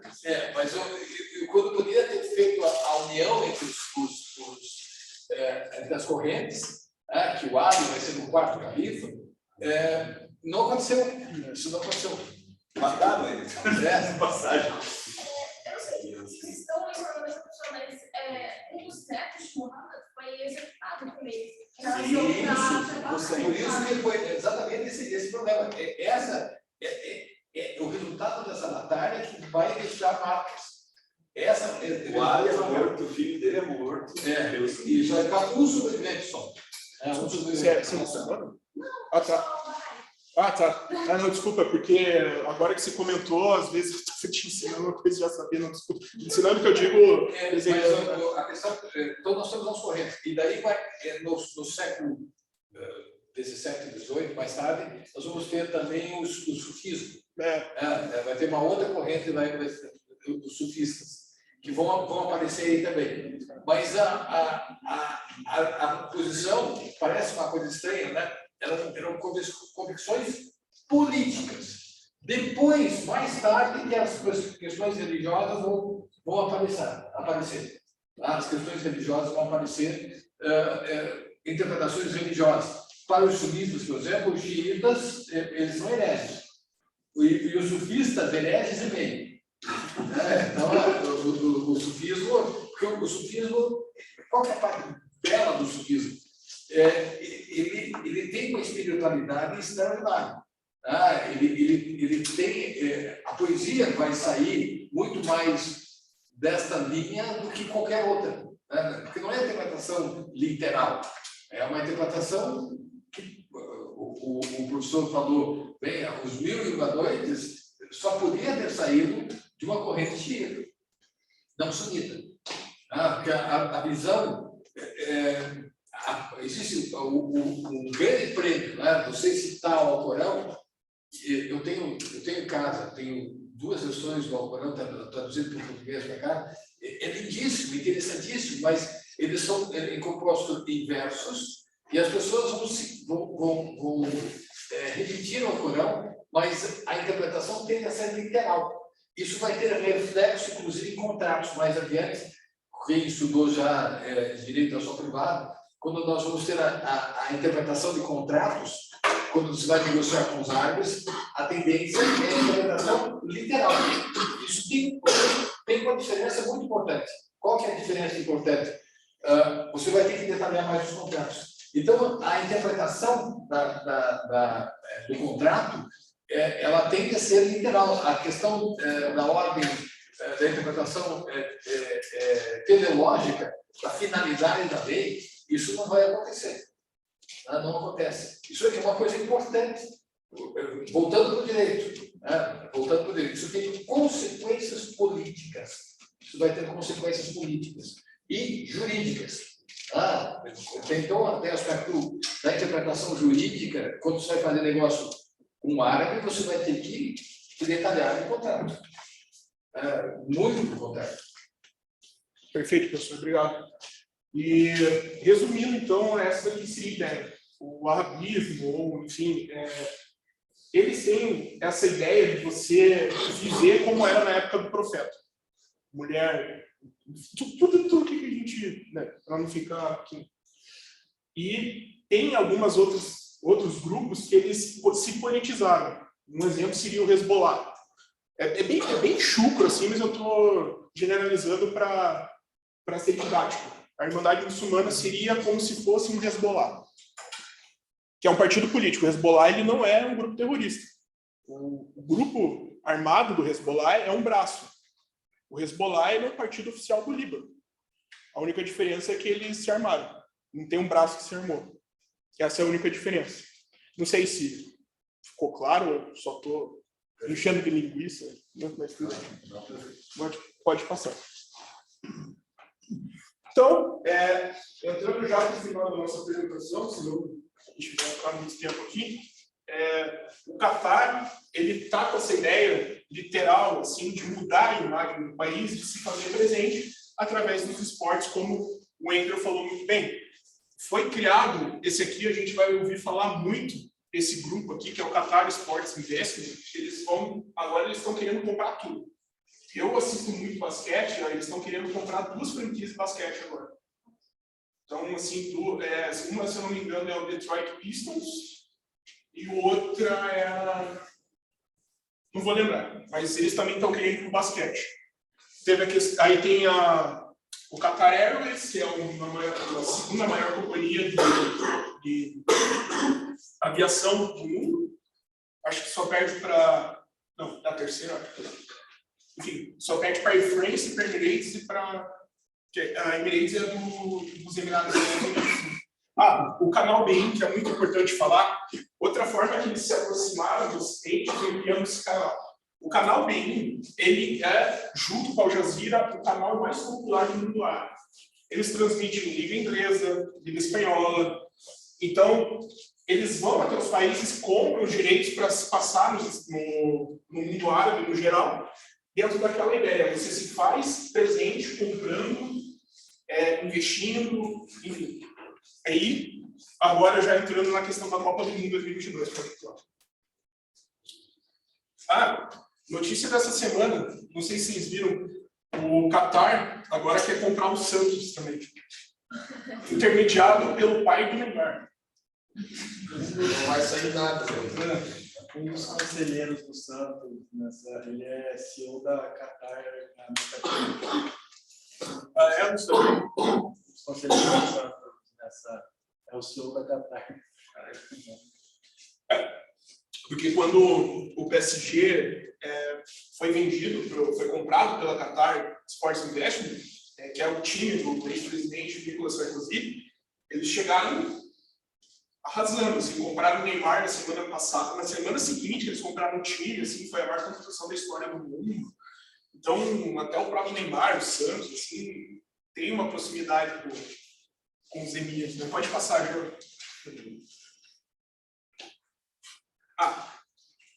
O Emirados Árabes Unidos, que o Andrew falou, né? Eu devia ter tirado, mas a diferença aqui é que, assim, o Emirados Árabes Unidos são 7 reinos que fazem um país só.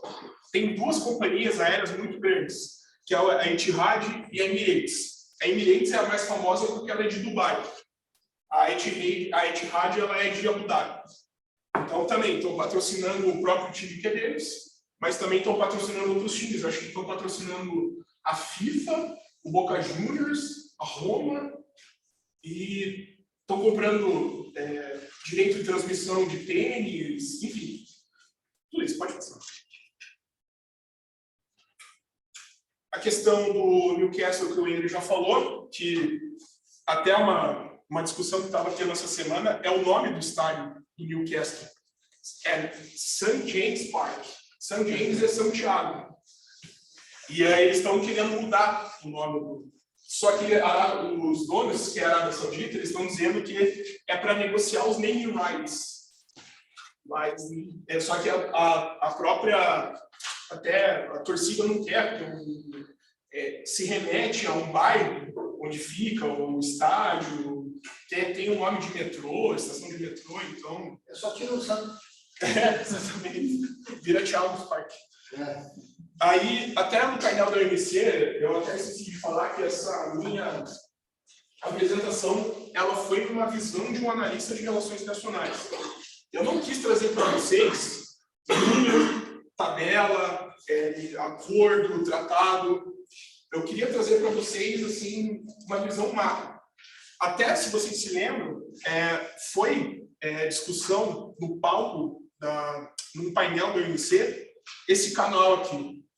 Esse canal é o canal pirata do BI do Qatar. A Arábia Saudita ela pirateou o canal para que o Qatar perdesse influência. Eles pegaram o canal e começaram a falar: sinal livre para vocês, vocês não precisam mais pagar $2. Então aí, chegou até no OMC isso. Pode falar? Qual o número desse canal? Você sabe? Eu achei muito interessante. É de 2019. Eu posso mandar no grupo, referência, livro, link, tudo, depois eu jogo lá. Mas tem tudo lá. Aquilo que ele falou, a Arábia Saudita agora criou uma liga de futebol feminina também, para dizer, olha como a gente não é mais bruto, aqui, liberando. Eles assinaram com a Liga Espanhola agora também para todas as decisões da Copa do Rei, da Copa da Espanha e o campeão do Campeonato Espanhol jogarem a final na Arábia Saudita até 2025, eu acho. Então, aqui o presidente da Liga pode falar. Então, mais especificamente sobre a Copa do Qatar 2022, deixa eu ver se tem alguma informação que eu ainda não deu. Espanha e Portugal também, eles fizeram Espanha e Portugal desistir da candidatura para votarem, porque eles queriam fazer uma, digamos assim, uma série dupla ali na Península Ibérica. O que causou um choque no mundo do Qatar ter ganhado, porque o Qatar, na verdade, ele ganhou nada menos do que Japão, Austrália, Estados Unidos e Coreia do Sul também. E o único país que na época reclamou do Qatar ter ganhado foi o Japão. Que ele chegou lá, depois que saiu a matéria no The Guardian, do Qatar escolhido como a sede da Copa 2022, lá em 2010, o Japão foi o único que chegou lá e falou: os caras não deixa, você não faz nada, tem questão de direitos humanos, tem tudo lá, e como é que vai acontecer a Copa? E ninguém deu bola. Ficou perdido. Tanto que, quem quiser ter acesso também até na FIFA, eu achei a reclamação do Japão, a Associação de Futebol do Japão, sobre a escolha do Qatar. Então, quem quiser, tiver interesse, tiver mais, digamos assim, carinho por esse tema, eu posso disponibilizar para vocês. E assim, só uma adendo. Provavelmente Espanha e Portugal vão ser a sede da Copa do Mundo 2030, né? Porque assim, existe um rodízio, tá? Alguém pode falar, mas peraí, a Copa da Rússia foi em 2018, os europeus, a Rússia não é Europa, tá? Os europeus, a Rússia é Eurásia. Então, eles não contam, eles contam que está desde 2006, desde a Alemanha, que não tem uma Copa na Europa. 2010, África do Sul, 2014, Brasil, 18, Rússia, 22, Catar, 26, Estados Unidos. Então, muito provavelmente vai ser Espanha e Portugal mesmo. Apesar de que eu sei que tem uma candidatura da América do Sul, mas que eu acho muito difícil por questões financeiras. Tem a candidatura da China também, mas eu acho que aí seria Ásia demais também, logo na sequência. E a própria Arábia Saudita. Mas também. Egito e Grécia também. Mas aí eu acho que vai voltar para a Europa. Acho que a tendência é que vai depois sim, mas acho que tem que voltar para a Europa. Se eles querem em Portugal, provavelmente. E porque até teve o Nicolas Sarkozy, mas teve o Christian Wulff também da Alemanha.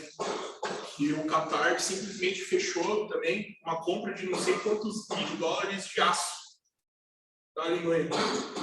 E tudo de empresa alemã. Misteriosamente. 2 semanas antes da votação do comitê executivo. Foi coincidência. Foi coincidência. Mas pode passar, já estou terminando. Uma coisa que me chamou durante a Copa foi isso aqui, ó. Igreja de Nossa Senhora do Rosário em Roma. Eles construíram uma igreja católica no Qatar, Emirados Árabes Unidos também. Então, assim, digamos, essa ideia, assim, a gente não é tão... exatamente. Porque até mostrar, assim, fiquei olhando, assim, falando igreja, daí fui procurar e tinha mesmo. E o Emir, que é o chefe, gastou $50 milhões. A única coisa que não pode é ter cruz para fora. Mas o resto está liberado. E parece que tem bastante cruz, né? 0,2% deve ser cristão, mas comparado à Arábia Saudita, que não tem nenhum, é impressionante, achei. Como que eles estão jogando esse xadrez, até a igreja estão construindo. Pode passar. Esse aqui é só os outros jogos que o Qatar sediou antes da Copa do Mundo. Porque todo mundo pensa que o Qatar surgiu do nada, mas não. Sediando jogos asiáticos, tênis, enfim, um monte de coisa. Eles já vinham se preparando para sediar a Copa do Mundo.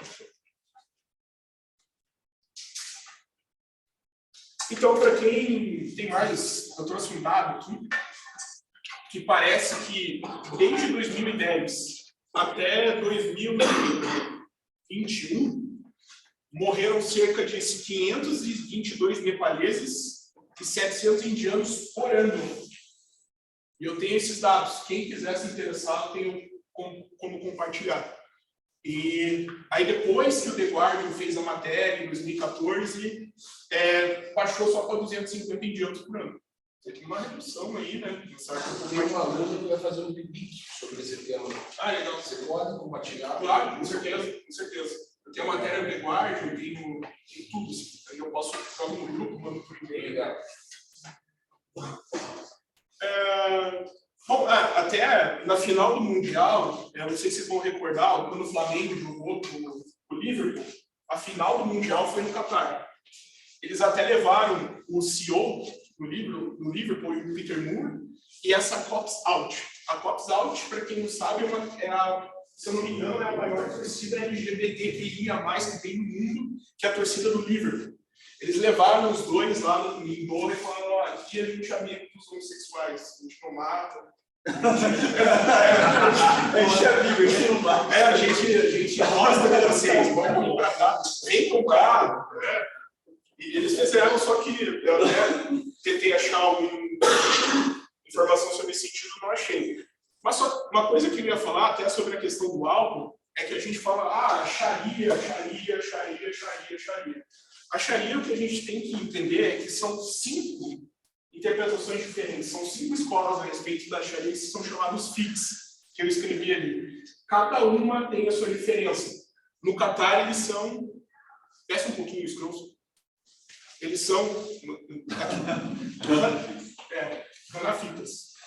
Então, dependendo da interpretação, às vezes assim, não pode beber álcool, o Islã não deixa, mas, sabe?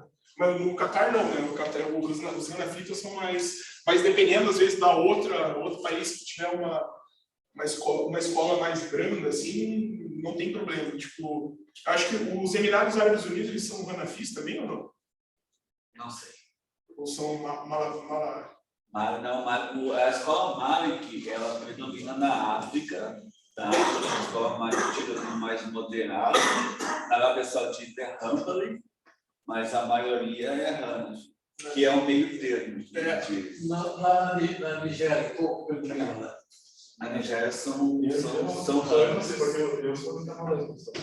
Então, na Nigéria, eu não estive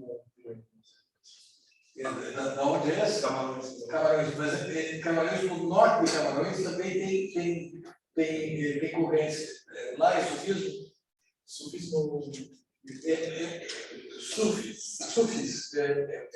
A corrente surge na África. Ela surge na África. Ela vai misturar até questões de natureza ligadas à terra, ligadas à natureza. É uma interpretação muito interessante. Acho que ele não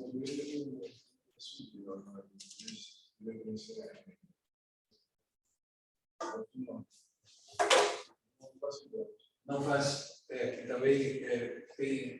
Porque seria interessante também dar uma analisada nessa parte. Só achei interessante para. Pode pular, acho que acabou. Pula aí. Estou imaginando saltitantes. Aí aqui é só uma notícia que eu achei interessante, que depois da Copa do Mundo, a família Altani veio para o Brasília, e os reis tiram umas férias. Desculpa, eu nem ia falar de política, mas agora você me deu a deixa. Pode fazer. Eu sei que você vai falar. Eu vou falar. Disseram que ele estava mandando navio de guerra para manter o Bolsonaro no poder. Que era um navio de guerra do Emílio de Catar, depois das eleições. Mas é isso, pessoal. Tiozões do Zap.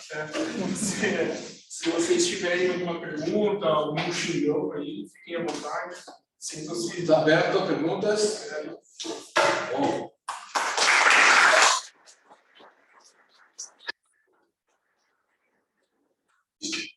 Pessoal do online, alguma pergunta? Pessoal do online?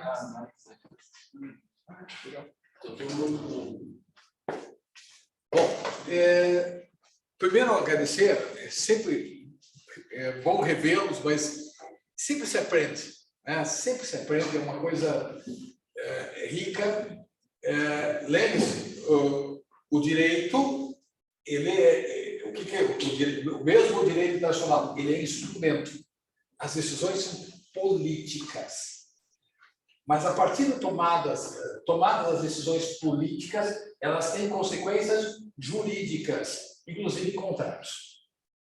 Não se falou aqui tanto de tratados internacionais, mas de contratos que vão ser feitos entre particulares, mas são movidos por interesses políticos. Então, o direito é uma consequência jurídica, uma consequência jurídica. Por isso que quem foi meu aluno sabe que eu sempre estou insistindo nas relações internacionais. As relações internacionais são preponderantes. A partir dessas decisões políticas, nós temos consequências jurídicas. Aproveito também, antes de fazer o fechamento, para reforçar algumas coisas. Eu recebi essa semana, novamente, nós vamos ter aí o Universitas, e dentro do Universitas nós vamos fazer o nosso congresso de 24 anos do NEAD. E esses 24 anos do NEAD vai ser aberto para vocês fazerem artigos e apresentações, como foi nos congressos anteriores. Você vai preencher o formulário? Eu vou preencher o formulário, podemos preencher juntos até essa parte. Então, nós vamos providenciar essas questões para que vocês possam, qual que é o objetivo? Vocês apresentarem e terem trabalhos publicados. Então, vai ser dividido em duas partes, uma das palestras e outra com publicados. Isso. A defesa de vocês, como foi nas outras vezes. E os professores, desculpe, então, os professores de fora, eles vêm ou palestras online? Podemos fazer o híbrido. Podemos fazer Porque evita custo, né? podemos fazer híbrido. Então, essa é a intenção.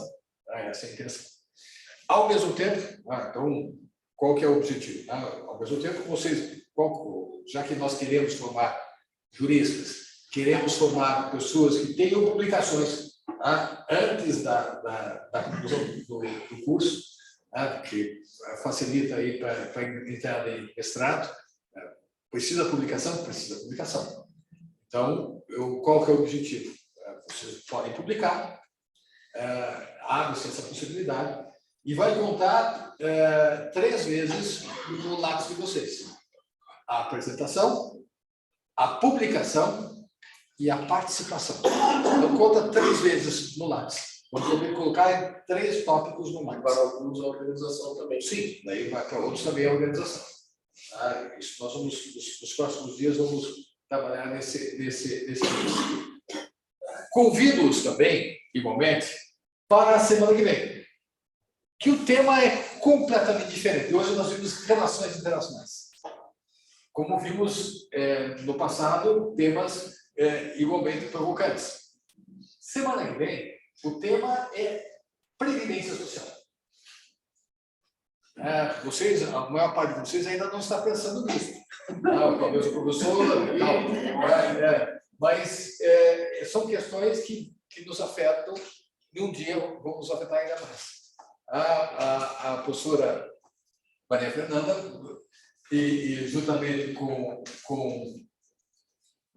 mais gente, o Camilo também vai participar? A Letícia.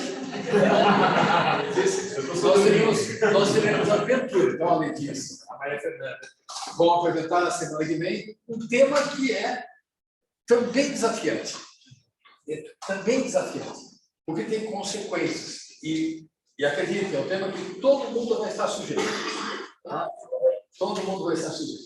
Então, eu conclamo vocês a virem a semana que vem. Agradeço novamente ao professor Andro para ambos, né? Agradeço a ambos pela brilhante apresentação. E hoje tem hoje tem o jogo da seleção às 4 horas da tarde. Pessoal, tenham um excelente final de semana e nos encontramos semana que vem.